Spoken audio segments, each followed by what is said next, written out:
Right now, it's almost 2-to-1 job openings to unemployed people, 1.9 to 1. But is that a leading indicator or is that a lagging indicator? What's the true picture of the U.S. job market right now?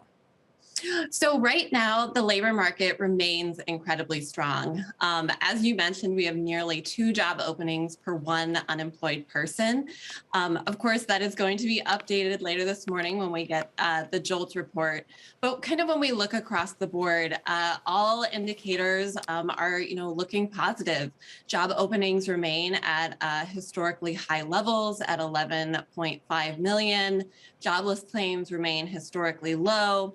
Now, the kind of pain point is that we have higher than usual inflation. But the good news is that last week, when we got the personal income and outlays report, even after adjusting for inflation, consumer spending is still 5.6% above where it was in February of 2020, which really means that despite inflation, consumers are spending.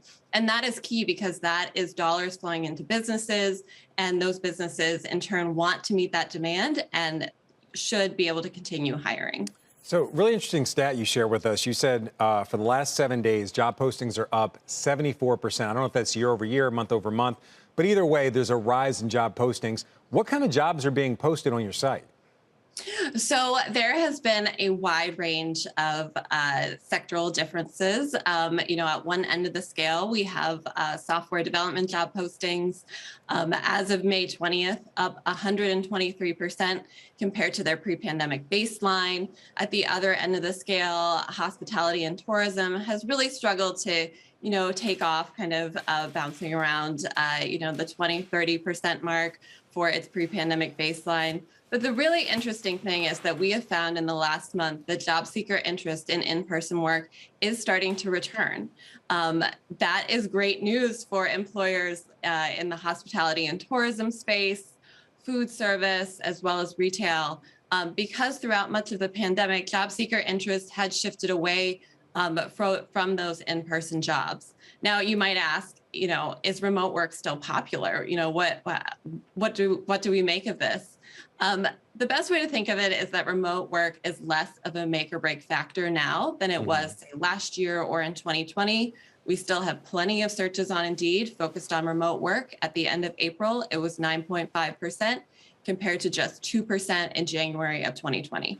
All right, well, big attention, if you will, on the 3 reports we have up today. You mentioned JOLTS, also the big Jobs Friday report. What are you expecting, and what do you think that's going to say about the U.S. job market? So for the JOLTS report, definitely focusing on the quits rate, which can be an indicator of worker confidence and being able to find another job.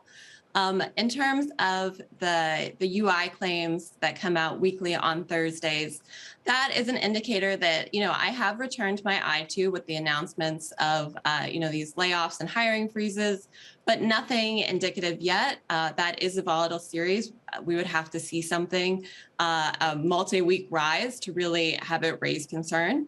And in terms of the big report, what's coming out on Friday for Jobs Day, we really want to see the momentum continue. It's important for context that we are still 1.2 million jobs down from where we were in February of 2020.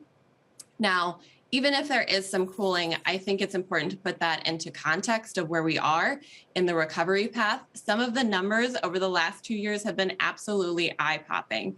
And so even if it isn't one of those eye-popping numbers, it's important to remember it's one report. We want to be moving in the right direction and keep that strong labor market momentum continuing.